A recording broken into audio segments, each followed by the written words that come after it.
Dzisiaj opowiem Wam o wypadku, który zmienił moje życie, o dyfuzji odpowiedzialności i o tym, czy Izraelczycy reagują na krzywdę innych.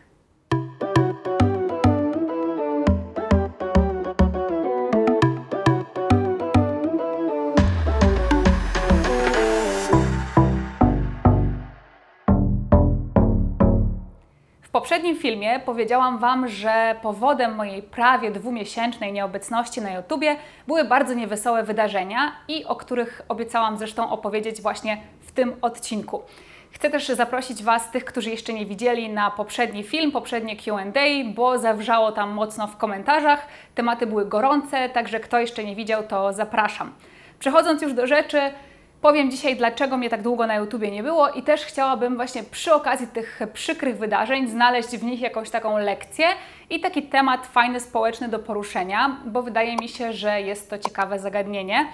No i też czekam na Wasze opinie w komentarzach, co Wy o tym wszystkim myślicie, jakie są Wasze spostrzeżenia na temat mianowicie znieczulicy społecznej. Chcę też wspomnieć, że ten film powstał ze wsparciem patronów, którzy pomogli mi go przygotować, pomogli mi przesyłając swoje spostrzeżenia, swoje opinie, które zresztą wykorzystam w dzisiejszym filmie. Także bardzo im dziękuję, a Wy, jeżeli też chcielibyście zostać patronami kanału, to link do mojego Patronite będzie w opisie. Trafiłam jakiś czas temu na artykuł na portalu Wprost, który porusza problem znieczulicy społecznej, nazywając ją zresztą chorobą XXI wieku. No i ten problem, myślę, że zgodzicie się ze mną, a jeśli nie, to też dajcie znać w komentarzach, istnieje w Polsce, no i istnieje w ogóle z tego, co mówią statystyki, właśnie w Europie i najgorzej wypada Europa w tych statystykach, jeżeli chodzi o brak reakcji na krzywdę innych, na przykład kiedy widzimy ją na ulicy. I w kontekście mojego wypadku, który wydarzył mi się 2 miesiące temu prawie, chciałabym się odnieść do tego, jak Izraelczycy zachowują się, kiedy widzą na przykład na ulicy krzywdę drugiego człowieka. Otóż 2 miesiące temu zostałam potrącona przez samochód i samochód przejechał mi po obu stopach. Miałam też taką wizję przed sobą utraty sprawności i ta wizja dopiero jakiś czas temu tak naprawdę zniknęła z horyzontu, także bardzo, bardzo się cieszę i od razu mówię tutaj, że nie musicie się o mnie martwić, bo jest wszystko ok. Co prawda czeka mnie długa rehabilitacja, ale jestem już w stanie o własnych siłach chodzić, co jeszcze niedawno nie było możliwe, także jest ogromny progres i z tego należy się cieszyć. Natomiast kiedy ten wypadek się wydarzył, no to miałam okazję na własnej skórze zobaczyć, jak reagują w takich sytuacjach Izraelczycy. Znam też zresztą inne historie swoich na przykład tutaj znajomych w Izraelu, Izraelczyków oraz obcokrajowców, no i w ogóle w kontekście Izraelczyków reagujących na różne sytuacje chcę Wam przekazać pewne informacje, zrymowało się nawet.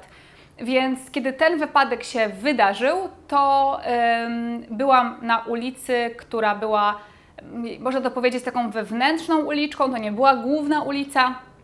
Nie chcę też wnikać w jakieś szczegóły tego wypadku, dlatego że no, są one dosyć prywatne, natomiast chodzi tutaj po prostu o kontekst, co się wydarzyło i jak zareagowali Izraelczycy.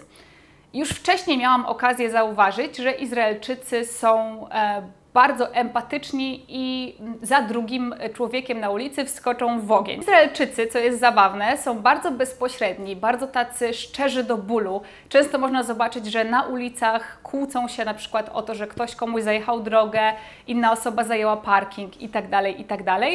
No i mówiąc delikatnie, nie są dla siebie najmilsi w takich sytuacjach.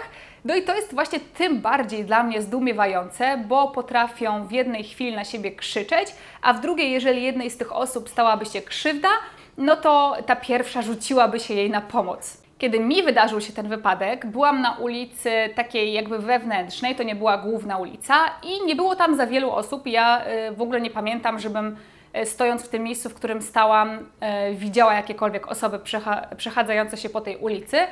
Kiedy ten wypadek się wydarzył, z wiadomych względów zaczęłam krzyczeć, no bo ból to był niesamowity. Jedne osoby przytulały mnie, drugie osoby mnie całowały, trzecie mnie głaskały, jeszcze inne przynosiły mi ze swoich mieszkań lód, żeby obłożyć mi te stopy lodem. Jeszcze inne osoby pytały, do kogo zadzwonić, kogo poinformować. Kolejna osoba dzwoniła po ambulans, po karetkę. Także byłam otoczona niesamowitą opieką. Zleciało się mnóstwo osób momentalnie. No i ta reakcja tych przechodniów była po prostu wzorowa. Nigdy czegoś takiego nie widziałam i to nie była zresztą pierwsza sytuacja, w której widziałam Izraelczyków reagujących w ten sposób, tylko to była pierwsza sytuacja jakby dotycząca mnie personalnie. Dostałam mnóstwo wsparcia zarówno fizycznego, jak i takiego psychicznego, mentalnego. Wiele osób mnie pocieszało, bo ja oczywiście miałam już najczarniejsze wizje po tym wypadku i bałam się, że utracę po prostu, mówiąc szczerze, sprawność. Natomiast dostałam ogromne wsparcie do tego stopnia, że nawet osoba jedna właściwie, która była tam ze mną, czekała ze mną na karetkę, miała numer telefonu mojego partnera, bo do niego też zadzwoniła, żeby go poinformować, że jedziemy do szpitala. No i później ta sama osoba, która była mi kompletnie obcą osobą, dzwoniła do mojego partnera w szpitalu, wypytując go, jak ja się czuję, czy czegoś mi nie przynieść, czy coś przywieźć mi do szpitala, w czym ona może mi pomóc i tak dalej, i tak dalej. To była zupełnie obca osoba. No i ten wypadek właśnie przez pomoc ludzi, pomoc tylu ludzi, którzy zbiegli się natychmiast, żeby się mną zająć, zarówno psychicznie, jak i fizycznie, i zajęły się wszystkimi sprawami dookoła, żebym ja w ogóle nie musiała o niczym myśleć, sprawiła, że ten wypadek był oczywiście dla mnie dużo mniej traumatyczny niż mógłby być, gdybym była tam sama na tej ulicy bez pomocy. Także w tym kontekście chcę porozmawiać o tym, dlaczego Izraelczycy reagują. W tym artykule z portalu Wprost jest przytoczony taki eksperyment wykonany przez fundację Panda, fundacja ze Szwecji, z tego co się orientuję, z tego co pamiętam teraz. No i jest to eksperyment, podczas którego przez 2 albo 3 dni z kolei na ukrytych kamerach sprawdza się reakcję ludzi. Reakcje ludzi na co? Na to, że wchodzi para do windy w bloku mieszkalnym, no i partner, mężczyzna zaczyna swoją partnerkę udawaną, bo jest to para aktorów, zaczyna ją poduszać, krzyczeć na nią, no i okazuje się tutaj, że bardzo wiele osób na to nie reagowało. Jakie były reakcje ludzi w tej windzie? Niektóre osoby oczywiście uciekały gdzieś tam wzrokiem w telefon, scrollowały internet, jakieś tam portale społecznościowe. Generalnie uciekały po prostu wzrokiem od kontaktu wzrokowego ze sprawcą czy też z ofiarą i zaglądały sobie w telefon. Inne osoby gdzieś tam patrzyły sobie na ubranie, jeszcze inne wychodziły bardzo szybkim krokiem z windy. No i według wyników tego eksperymentu tylko jedna osoba tak naprawdę stanowczo stanęła w obronie ofiary. Są też tam przytoczone takie sytuacje, kiedy ktoś osuwa się na przystanku na ziemię i przez kilkanaście albo kilkadziesiąt minut nie otrzymuje żadnej pomocy, no bo gdzieś tam słychać tylko w tle takie komentarze, że pewnie ta osoba jest pijana, więc nie trzeba reagować. No i tutaj takim fajnym psychologicznym wyjaśnieniem tego wszystkiego jest zjawisko nazywające się dyfuzja odpowiedzialności, rozproszenie odpowiedzialności. No i to jest zjawisko, które polega generalnie na tym, że im więcej osób paradoksalnie widzi jakieś zdarzenie na ulicy, tym mniejsze prawdopodobieństwo, że osoba w potrzebie otrzyma pomoc. Dlaczego tak się dzieje? No, po pierwsze dlatego, że jeżeli jesteśmy otoczeni grupą innych ludzi, no to mamy takie poczucie, że dlaczego ja mam reagować, przecież jest tyle osób dookoła, na pewno ktoś inny w końcu zareaguje. Po drugie, szukamy też takiego potwierdzenia w zachowaniu innych osób, potwierdzenia jakby swojego zdania i swojego zachowania. Więc jeżeli widzimy naokoło, że nikt nie reaguje na osobę upadającą na ziemi na przystanku, no to stwierdzamy, że pewnie to jest słuszne, pewnie nie należy reagować, no bo właśnie ta osoba jest przecież po prostu tylko pijana. No i skoro wszystkie osoby dookoła nie tak uważają i nie reagują, no to pewnie mają słuszność. Kolejna sprawa jest taka, że nie reagujemy w takich sytuacjach dlatego, że w dużej grupie ludzi czujemy się bardziej anonimowi i jesteśmy bardziej skłonni do nieetycznych i niemoralnych zachowań.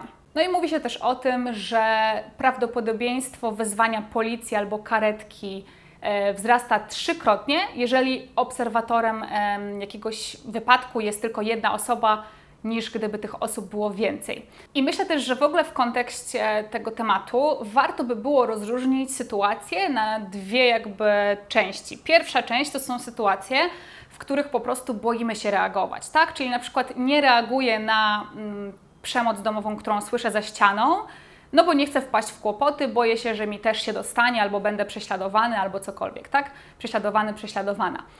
Drugie sytuacje to są te sytuacje, w których nie grozi nam niebezpieczeństwo i na tych myślę, że warto się skupić, bo dlaczego nie pomagamy, kiedy tak naprawdę nie ma żadnego zagrożenia dla nas?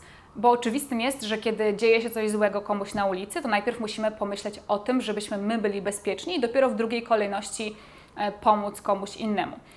Natomiast dlaczego nie reagujemy, kiedy nie ma tego niebezpieczeństwa? I tutaj na przykład właśnie też chyba w tym artykule we Wprost była przytoczona taka sytuacja, że jest osoba niewidoma, która wiadomo, że jest niewidoma, bo posiada białą laskę, więc to nie jest tak, że osoby dookoła o tym nie wiedzą, nie zdają sobie z tego sprawy. No i ta osoba chce przejść przez pasy i gdzieś tam rozgląda się dookoła, krzyczy przepraszam, bo nie wie, czy już jest zielone światło, ale nie otrzymuje żadnej pomocy. No i oczywiście mija tę osobę morze ludzi i żadna z nich się nie zatrzymuje, żeby tę osobę niewidomą przeprowadzić przez jezdnię, czy chociażby jej dać znać, że jest już zielone. No i tutaj dlaczego nie reagujemy w takich sytuacjach? No po pierwsze psychologowie mówią o tym, że nie reagujemy, bo nigdy wcześniej nasza uwaga nie musiała być aż tak selektywna. Chodzi o to, że otaczają nas takie ilości bodźców, jesteśmy tak przebodźcowani, że nie jesteśmy w stanie wyłapać wszystkiego, co się dzieje dookoła nas. No i to jest oczywiście wina tutaj technologii dzisiejszych i tego, w jaki sposób żyjemy. Także jesteśmy zabiegani i często nawet nie zauważamy tych osób, które są dookoła nas, bo jesteśmy tak przebodźcowani i patrzymy w ogóle na inne rzeczy, albo nigdzie nie patrzymy, tylko skupiamy się na drodze, żeby dobiec w pośpiechu do pracy. Po drugie, nigdy wcześniej nie mieliśmy tak łatwej ucieczki od problemów jak teraz, czyli po prostu schowanie się, tak jak w przypadku tej scenki w windzie, w telefon, tak? Czyli widzimy coś, z czym czujemy się niekomfortowo, nie chcemy pomóc, boimy się, nie wiemy jak i tak dalej, czekamy aż ktoś inny to zrobi, więc chowamy się gdzieś tam w telefon, zaglądamy sobie i nas nie ma. To zresztą też jest taka dobra ucieczka, jak na przykład idzie się samemu do restauracji. Wiele osób, myślę, że większość nie lubi chodzić sama w takie miejsca jak restauracja czy kino. No i gdzieś tam, kiedy czujemy się samotni w tłumie, no to też wyciągamy telefon i łatwo się w ten telefon schować. Co jest jeszcze bardziej przerażające moim zdaniem, to kiedy nie tyle co wyciągamy telefon, żeby się w niego schować, co wyciągamy go po to, żeby nagrać jakieś zdarzenie i nie reagujemy, zamiast tego nagrywamy to, co się dzieje wokół nas, żeby mieć po prostu sensację i potem na przykład wrzucić ją do internetu czy komuś pokazać. Kolejna sprawa to jest odrealnienie, czyli obecnie widzimy taką ilość filmików w internecie przedstawiających jakieś sfingowane wydarzenia, które nie miały miejsca, często właśnie wydarzenia takie niebezpieczne, czy jakieś sensacje itd. z udziałem aktorów, czy po prostu youtuberów. No i na przykład była taka sytuacja w Tarnowskich Górach, kiedy to 22-letni mężczyzna uciekł, bo był więziony w piwnicy, był przywiązany do krzesła łańcuchem i z tym krzesłem przypiętym do swojego ciała udało mu się uciec. No i słuchajcie, biegał po ulicy, pukał do wielu domów i nie otrzymał żadnej pomocy. No i tutaj mówi się o tym, że wiele osób otwierając drzwi krzyczało, żeby ten człowiek nie robił sobie jaj, bo po prostu myśleli, że to jest żart i rozglądali się gdzieś tam dookoła w poszukiwaniu ukrytych kamer, czy w ogóle kamer rejestrujących to wszystko, myśląc, że to jest kolejny durny filmik do internetu. Zanim przejdę do tego, dlaczego Izraelczycy reagują, oczywiście nie wszyscy i nie zawsze, ale wydaje mi się jednak, że w większym stopniu niż jest to widoczne w innych krajach. Nie znam statystyk, nie wiem na którym miejscu byłby Izrael, gdyby to ktoś zbadał, wcale nie mówię, że na pierwszym. Natomiast porównuję to głównie do krajów europejskich. No to chciałabym też jeszcze przytoczyć taką inną sytuację, która nie wydarzyła się już mi. No i o tej sytuacji w ogóle opowiadałam w którymś Q&A, natomiast wiem, że nie wszystkie odcinki oglądacie, a poza tym przytoczę ją tak pokrótce. Ta sytuacja dotyczyła katowanego psa, kiedy w mieście, już nie pamiętam nawet którym, w jednym z miast Izraela, mężczyzna katował psa i nagrywał to telefonem, po czym wysyłał to do swojej byłej dziewczyny po to, żeby jej, mówiąc delikatnie, zrobić przykrość, żeby nią wstrząsnąć, dlatego że to był ich wspólny pies albo jej pies, już nie pamiętam szczegółów. No i te filmiki, one wyciekły do internetu, ona je wstawiła na Facebooka po to, żeby ktoś jej pomógł zlokalizować tego faceta i po prostu uratować tego psa.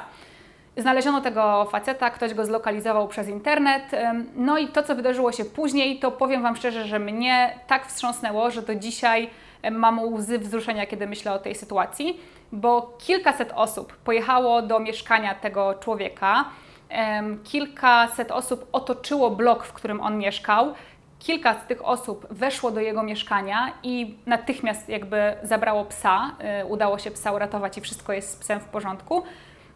No i wezwano oczywiście policję, tego człowieka pilnowano, żeby nie uciekł. Policja zresztą musiała go wyprowadzać przez tylne wyjście, bo nie byłaby w stanie przez ten tłum ludzi się z nim spokojnie przebić, dlatego że zorganizowano mu swojego rodzaju lincz. Ta sytuacja poruszyła mnie podwójnie, bo to była jakby akcja ratowania psa, gdzie w wielu krajach pewnie stwierdzono by, że to tylko pies. Ja w żadnym wypadku tak nie uważam. Uważam, że reakcja na krzywdę psa jest tak samo ważna jak reakcja na krzywdę człowieka. No ale znając właśnie podejście ludzi, tym bardziej mnie to poruszyło. No i dlaczego Izraelczycy reagują? Po pierwsze, w Izraelu panuje dużo mniejszy dystans społeczny w porównaniu na przykład do Europy. Przechodnie czy osoby czekające na autobus na przystanku ze sobą często rozmawiają ze sobą w autobusie, w przychodni itd., itd. Także nikogo tutaj nie dziwi taki widok, że dwie gdzieś tam obce sobie osoby na ulicy rozmawiają, bo nie ma właśnie tego dystansu społecznego. Mówi się też często o Izraelczykach jako o takiej jednej wielkiej rodzinie, gdzie wszyscy się wspierają, wszyscy są dla siebie braćmi. No i to jest widoczne, że właśnie nie ma też tej takiej oficjalności, nie stosuje się formy pan-pani, nawet w instytucjach takich jak banki czy urzędy. Wszystko jest na ty, wszystko jest bez tego dystansu niepotrzebnego i bez tej oficjalności. Więc to jest pierwsza rzecz, która moim zdaniem wpływa na to, że ta reakcja na krzywdę drugiego człowieka na ulicy przychodzi im łatwiej. O, w ten sposób to powiem. Druga rzecz, to jest bez wątpienia służba wojskowa. Po pierwsze, Izraelczycy mają przeszkolenie wojskowe, więc wiedzą, jak pomagać i rzadziej boją się, że na przykład udzielając pierwszej pomocy zrobią komuś krzywdę. Poza tym też służba wojskowa sprawia, że są bardziej wyczuleni na pewne sytuacje i dostrzegają, nie ma raczej takiej możliwości, żeby Izraelczyk idąc ulicą nie zobaczył, że komuś dzieje się krzywda, bo są na tę krzywdę wrażliwsi i bardziej wyczuleni. No i oczywiście też na pewno przez tę służbę wojskową mniej się boją pomagać, nie tylko dlatego, że wiedzą, jak to robić, ale też jakby są przyzwyczajeni do gdzieś tam zagrożenia, jakby są z nim bardziej oswojeni. Więc wydaje mi się, że te aspekty czynią Izraelczyków mniej znieczulonymi społecznie. No i czekam też na Wasze sugestie w komentarzach. Jak myślicie, skąd w poszczególnych krajach bierze się znieczulica społeczna, albo w ogóle u nas ludzi, już nawet abstrahując od narodowości? No i jakie jeszcze mogłyby być powody, że ta znieczulica społeczna jest w Izraelu mniej widoczna? Chodzi tutaj oczywiście o porównanie i o jakieś tam cechy narodowe i o różnice kulturowe. Dziękuję Wam bardzo za dzisiaj. Wpadajcie na mojego Facebooka i Instagrama i na Patronite, jeżeli zechcecie wspierać mój kanał. Trzymajcie się, hej!